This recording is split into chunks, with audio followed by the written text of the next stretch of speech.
Estamos iniciando mais um programa Cidadania e Serviço Público, um programa da Federação das Entidades de Servidores Públicos do Estado de São Paulo, FESPESP. Hoje gravando aqui no plenário do Tribunal de Justiça. Vamos falar com o presidente do Tribunal de Justiça, desembargador Paulo Dimas. Voltamos já já.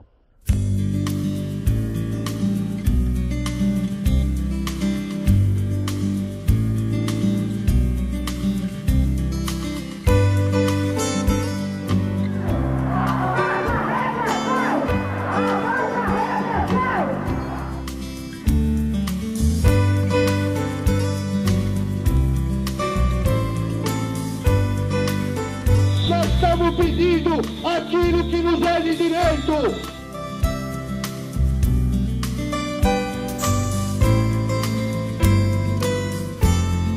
Estamos de volta com o programa Cidadania e Serviço Público, um programa da Federação das Entidades de Servidores Públicos do Estado de São Paulo, FESPESP. Hoje conversando com o presidente do Tribunal de Justiça do Estado de São Paulo, desembargador Paulo Dimas. Presidente, o senhor foi eleito no final do ano passado para um mandato de 2 anos, 2016, 2017. Tomou posse, acabou de tomar posse agora. 2 anos é um mandato curto para um presidente trabalhar com o Tribunal de Justiça do Estado de São Paulo, não é não? É verdade, a gente pode dizer que o tempo é curto porque nós vamos verificando que os dias vão passando, né? E no serviço público nós temos um grande problema que qualquer contratação depende de licitações, de estudos, de planejamento, e isso engessa, né? Porque nos acaba cortando um tempo de projeção de medidas, de ações que muitas vezes se perdem. Mas uma coisa importante que nós temos hoje no tribunal, e você acompanha muito bem isso, é que nós temos um planejamento estratégico, né? O presidente do tribunal tem que trabalhar dentro de uma gestão vinculada a um planejamento, né? E nós temos então que desenvolver algumas metas que já estavam previstas no ano anterior, avançar, se for o caso, e modificar diante de novas circunstâncias, mas de alguma maneira seguir esse planejamento. Então, eu acho que isso é uma mudança importante de concepção, de mentalidade no serviço público. Criar uma estratégia de planejamento para que a gente possa realizar aquilo que já estava previsto dentro das metas, avançar em outras metas, mas temos aí uma continuidade administrativa que é fundamental. É que o senhor acaba entrando com um orçamento encaminhado pelo presidente anterior e tem 1 ano só de orçamento próprio do senhor para depois ir para outro presidente, né? Esse é um outro problema. Na verdade, eu participo do órgão especial e nós aprovamos o orçamento no órgão especial. O grande problema do orçamento judiciário não é a sua concepção, né? Porque também você tem conhecimento, acompanha, até auxilia o tribunal nisso. A gente coloca dentro do orçamento todas as necessidades que o judiciário tem. O problema não é a elaboração, a formulação do orçamento, são os cortes que ocorrem, né?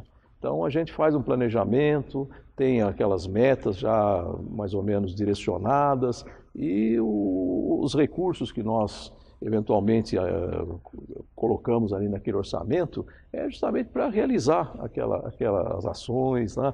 As contratações, enfim, a qualificação que nós queremos até em termos de serviço público. E, infelizmente, os cortes ocorrem, né? No âmbito do legislativo, mas a partir de indicação do executivo, e isso é que prejudica o orçamento. Então, na verdade, o problema não é formular o orçamento, porque todos os presidentes colocam dentro do orçamento evidentemente, metas factíveis e os recursos necessários. E aí, com os cortes, algumas coisas se inviabilizam e nós ficamos naquela luta de buscar suplementações, remanejamentos, né, adiantamentos, mas é um trabalho que o presidente, infelizmente, tem que realizar. Para conhecimento do nosso público, houve um corte de 4 bilhões de reais, né, presidente? Verdade. Então o tribunal calculou que precisa de 14 bilhões e recebe só 10. Exatamente. Como fazer funcionar o Poder Judiciário no Estado de São Paulo com esse corte? Pois é, veja, uma coisa importante, e isso nos afeta diretamente, nós, juízes e servidores, é que nós, o ano passado, tivemos um gasto com pessoal de 7 bilhões e 400. E um orçamento bem administrado, porque nós aqui não temos o rigor, em primeiro lugar, funcionários comissionados em grande número, né? número é reduzidíssimo perto do quadro que nós temos, né? Não chega a 1%. Né? Por outro lado, nós fizemos aí os ajustes que foram necessários, nós perdemos ano passado mais de 1.700 servidores, foram contratados 519, né? Então a Folha chegou com todos os ajustes que foram feitos a um patamar de 7 bilhões e 400 milhões. E nós recebemos no orçamento para quadro de pessoal menos de 7 bilhões. Então nós já começamos o ano com um déficit de 400 milhões, né? E nós estamos conversando com o governo para equacionar. E aí, esse ano nós vamos precisar, evidentemente, fazer novas contratações, o quadro está defasado, principalmente de escreventes, né? Vamos precisar de operar a database, né, dos nossos servidores, vamos precisar de também investir em qualificação, nós temos desafios, metas aí que são impostas pelo CNJ, por exemplo, agora temos que implementar as audiências de custódia no estado inteiro. Isso tem um custo grande para o tribunal, em termos de espaço físico, de pessoal, né, que vai ser utilizado. Inclusive, há uma indicação de que isso tem que funcionar 7 dias por semana e até 24 horas. Quer dizer, então, na verdade, nós vamos ter que procurar, né, de alguma maneira, um ajuste com o governo, né, para que a gente possa realizar essas ações, né, e, evidentemente, avançar na melhoria do serviço judiciário. Porque o que nós queremos? Não queremos a máquina funcionando simplesmente por funcionar. Nós queremos que a máquina funcione para melhorar a qualidade do nosso serviço. O prestígio do Poder Judiciário depende fundamentalmente da boa qualidade do serviço que presta, né? Então nós temos que, para prestar esse serviço mais qualificado, e os maiores investimentos. Veja, presidente, eu fico imaginando o senhor quando foi juiz de Itanhaém. É verdade. O que imaginava? Hoje nós temos a maior corte, 20 milhões de processos, a maior corte judicial do mundo. É verdade. O Estado de São Paulo. Ele tem muito orgulho disso, e eu tenho certeza que o senhor também. Mas como é que vai funcionar esta corte com 1/3 de defasagem do quadro de funcionários, como o senhor acabou de explicar? É verdade. E sem um investimento necessário financeiro do Poder Executivo para o Poder Judiciário. Custas, enfim, toda a parte que for possível arrecadar, é necessário um investimento. Como é que, quer dizer, na sua visão de juiz de Itanhaém, que chegou a presidente do tribunal, imagina administrar o gigantismo dessa corte? É verdade. E aí a gente vai sempre naquela linha que nós temos que ter uma visão de gestão orçamentária adequada, com as eficiências que nós temos, e procurar tirar um melhor proveito disso, né? Uma coisa que nós já sentamos e conversamos e vamos investir é qualificar melhor o quadro existente, né? Hoje nós temos uma visão de que não adianta só contratar mais servidores, nós precisamos investir na qualificação, na capacitação desse servidor, principalmente para lidar com o sistema. O nosso sistema SAGE de tecnologia, de automação, ele ainda é mal explorado, ele é mal utilizado, né? Então, o que nós temos visto, né, é que muitos servidores vão entrando, vão assumindo suas funções e não sabem operar o sistema, que tem funcionalidades que podem acarretar um grande ganho de tempo, né, na execução das tarefas do cartório, né? Então, eu verifico que tem funcionários estão fazendo ofícios que já estão prontos no sistema e não sabem muitas vezes que essa funcionalidade existe, né?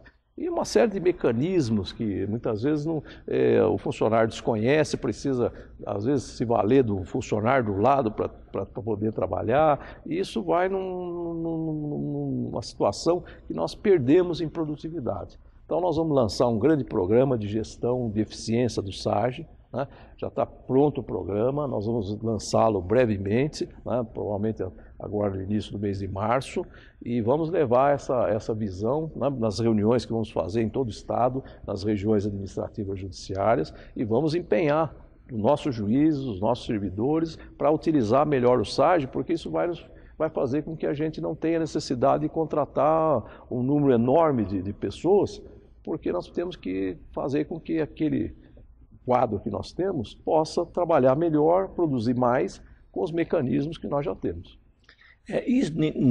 Aí vem uma importância também da escola dos servidores, né, presidente? Isso, é verdade. Eu tive agora, recentemente, numa reunião da IJUS, né, da Escola Judicial dos Servidores, e nós conversamos também a respeito disso, né? A escola vai ter um papel fundamental nesse trabalho de melhor qualificação e capacitação dos servidores, porque nós temos que replicar no Estado, né, toda essa experiência e essa necessidade de qualificação, e a EJUS vai fazer esse trabalho. Nós já vimos aí que no ano passado a EJUS já teve um papel importante, né, fazendo aí uma série de ações, conferências, de temas importantes, porque o que a gente sente, o funcionário, e isso é uma visão que eu tenho há muito tempo, ele quer ser valorizado, né?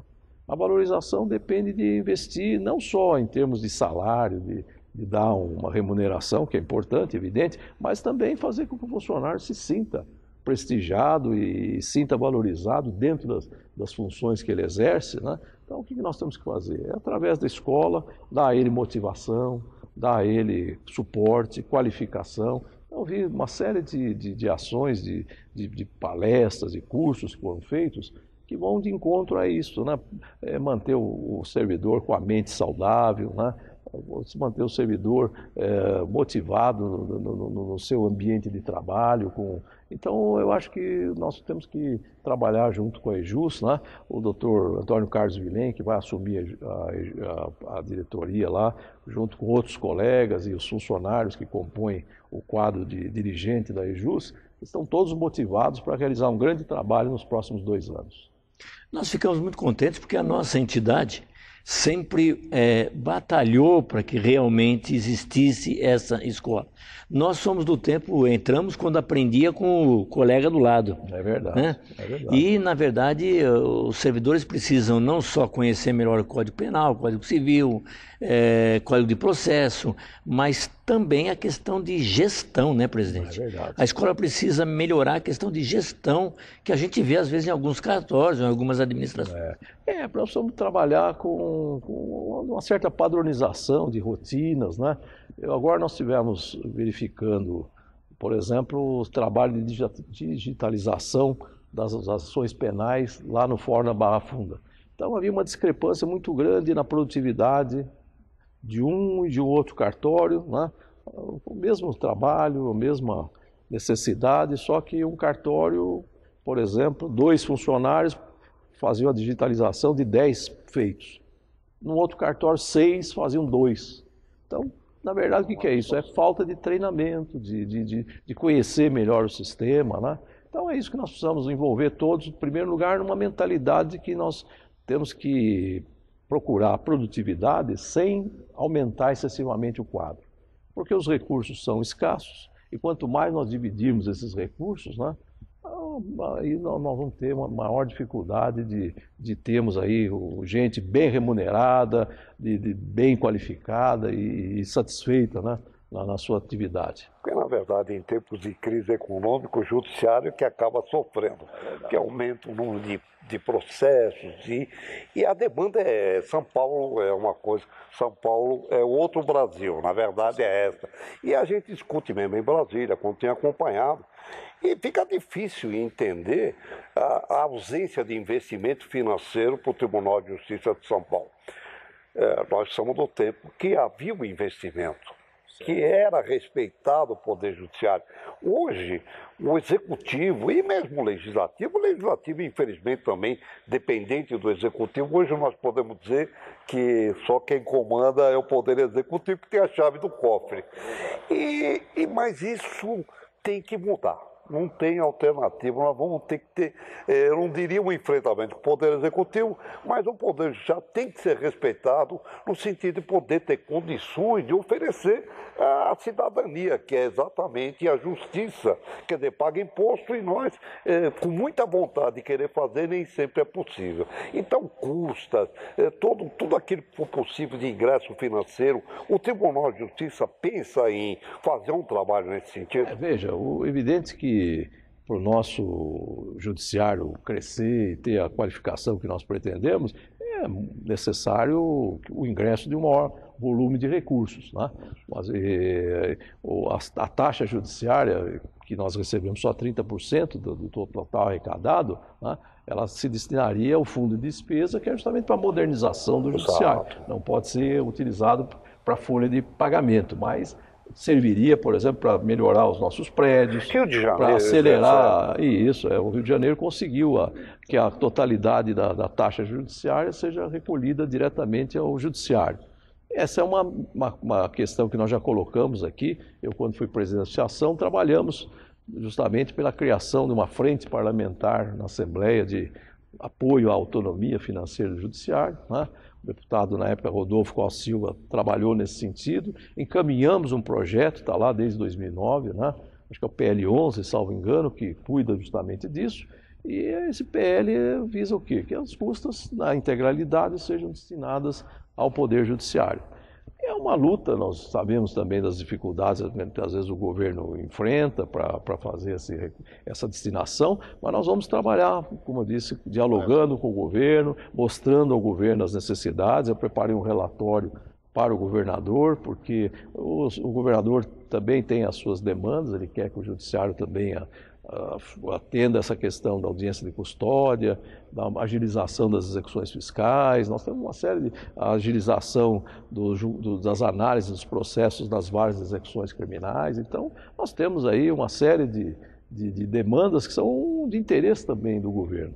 Então, nós queremos que o governo consiga, com essa visão, reforçar os investimentos no judiciário. É verdade que esse ano nós vamos enfrentar um problema, porque não é, às vezes, esse ano a opção do governador dizer, vamos investir nisso ou naquilo, né? Vamos dar mais dinheiro para essa ou aquela ação. O problema é que esse ano nós vamos ter dinheiro em abundância para fazer essas destinações. Mas nós vamos trabalhar para que a gente tenha aí algum tipo de investimento maior do que aquele previsto no orçamento, para que a gente possa realizar esse trabalho que é indispensável. Que é incrível a gente ver no noticiário que o executivo usa até o dinheiro do depósito judicial a seu favor, dinheiro de um depósito judicial que... Essa é uma outra política que decorre de uma lei, né? Pois é. Que foi aprovada no Congresso, que nós julgamos inconstitucional, nós acreditamos que é inconstitucional, e há um questionamento a respeito no Supremo Tribunal Federal de utilização dos depósitos judiciais para despesas aí correntes do governo e até para pagamento de precatórios, enfim. Eu acho que o depósito judicial é um valor que está ali à disposição do judiciário para uma destinação específica e não pode ser comprometido esse valor com qualquer outra despesa, com qualquer outro investimento, com qualquer outro direcionamento. Mas vamos aguardar a solução do Supremo, né? E fazer com que isso não afete também aquilo que se prestam os depósitos judiciais, que é o levantamento futuro daqueles que estão demandando em juízo, né? Nós fizemos também um grande trabalho, aliás, o Júlio fez defesa oral diversas vezes lá no Supremo, na questão dos precatórios. E o problema é que ele parava aqui, na hora de fazer a guia.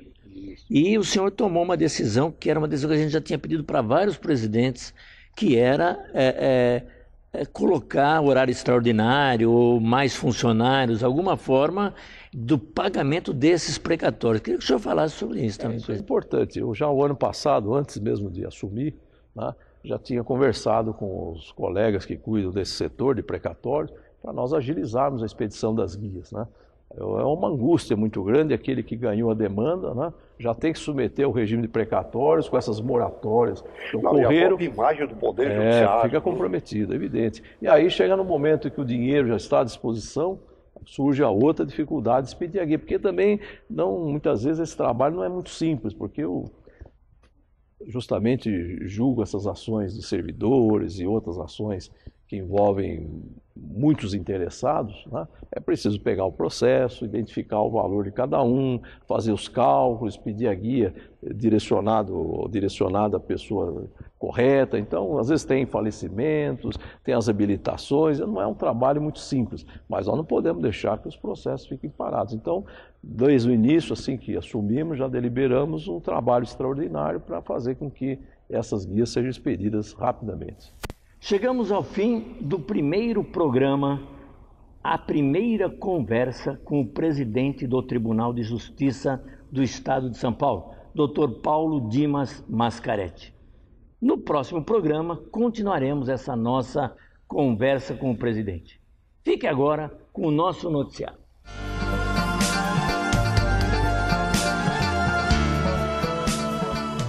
agora as principais notícias que interessam a você, servidor público.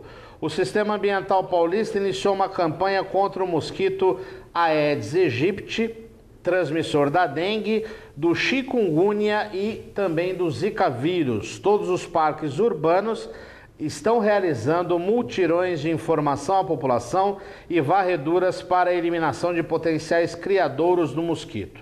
Em todos os 12 parques urbanos da Secretaria do Meio Ambiente, monitores treinados distribuirão material educativo alertando para a necessidade de se fazer um combate sem trégua ao mosquito transmissor da dengue, do chikungunya e também do zika vírus. A abertura da campanha aconteceu no Parque Vila Lobos, com a presença da secretária estadual do Meio Ambiente, Patrícia Iglesias, acompanhada do secretário de Saúde, Dr. Davi Uípe, do secretário-chefe da Casa Militar e coordenador de Defesa Civil, Coronel José Roberto de Oliveira. Juntos, os 3 secretários distribuíram panfletos e conversaram com os visitantes sobre as medidas para eliminar o mosquito. É importante também destacar que a CETESB, a Companhia Ambiental do Estado de São Paulo, também esteve presente com a unidade móvel do laboratório para análise de águas, fazendo demonstrações sobre o mosquito. Além do Parque Vila Lobos, na zona oeste da capital, a campanha educativa também acontece nos parques da Água Branca, Alberto Loefrigan, Belém, Cândido Portinari, Guarapiranga, Jequitibá, Juventude e Pomar Urbano, na cidade de São Paulo. Parque Gabriel Chucre, na cidade de Carapicuíba, e Chácara da Baronesa, na cidade de Santo André. Os servidores públicos da administração direta das autarquias e das fundações nascidos em fevereiro devem fazer até amanhã, dia 29, isso mesmo, dia 29, 2016 é um ano bissexto, o recadastramento anual. A atualização cadastral é obrigatória e deve ser feita durante o mês de aniversário do servidor público. A medida engloba também os servidores e militares afastados e licenciados. O procedimento é realizado pelo site da Secretaria de Gestão Pública Estadual, no endereço que aparece aí na tela, recadastramentoanual.gestãopública.sp.gov.br ou por formulários disponíveis nas unidades de recursos humanos dos órgãos. Quem não fizer o recadastramento já sabe, vai ter o salário suspenso e só volta a receber depois que a situação for regularizada pelo RH. E é importante diferenciar o recadastramento da SPPrev, como nós já falamos em outros noticiários. O beneficiário e o pensionista da SPPrev sempre deve realizar o recadastramento no Banco do Brasil se ele for funcionário do Poder Executivo. Se ele for funcionário da Assembleia Legislativa ou do Poder Judiciário, ele vai procurar os recursos humanos da Assembleia Legislativa e do Judiciário. Esse recadastramento anual, que acontece sempre até o último dia do mês, é um recadastramento feito pela própria Secretaria de Planejamento e Gestão Pública, que todos os servidores do Poder Executivo devem realizar, sendo ativos e mesmo afastados e militares devem realizar mensalmente. Também é importante destacar que os servidores do Judiciário e também os servidores da Assembleia Legislativa também realizam recadastramento, mas aí diretamente na Secretaria Humana de cada uma das secretarias dos órgãos aí que eu citei. E também, para finalizar o noticiário de hoje, a gente sempre deixa um recado para doação de sangue. Essa época de férias, essa época de verão, de carnaval, caem os estoques do Banco de Sangue. A gente sempre defende, obviamente, aqui o Hospital do Servidor Público Estadual Francisco Morato de Oliveira. Para você doar, basta ter entre 16 e 60 anos, pesar mais de 50 quilos e estar em condições perfeitas de saúde. Basta você procurar, no caso do Hospital do Servidor Público Estadual, Rua Borges Lagoa, 1755, o prédio principal do Hospital do Servidor Público. Faça lá a sua doação, contribua, que você também pode precisar. Cidadania e Serviço Público há 17 anos, são quase 2 décadas, sempre em defesa de tudo aquilo que interessa a você, cidadão, a você, servidor, e você já sabe, você liga para 11 3104 3836, manda suas mensagens para o nosso correio eletrônico no fespesp@fespesp.org.br, também visita o nosso site no www.fespesp.org.br, também nos acompanha nas redes sociais, Facebook, no Instagram e também no Twitter, sempre procurando por Federação Fespesp. E em relação ao programa de TV, você já sabe, todos os domingos às 9 da noite. Você pode acompanhar online no site da TV aberta, em todo o Brasil, em todo o mundo, via internet. E depois no nosso canal do YouTube, no bit.ly/TV Fespesp. E aí você vai poder assistir ao programa quantas vezes você quiser. Surgiu alguma dúvida, quer perguntar alguma coisa? Assista quantas vezes você precisar e também em qualquer lugar do mundo. Uma boa semana a todos e até o próximo programa.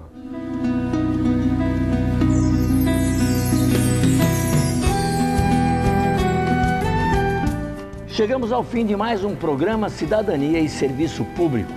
Um programa que discute com você, cidadão, com você, servidor público, cidadania e serviço público.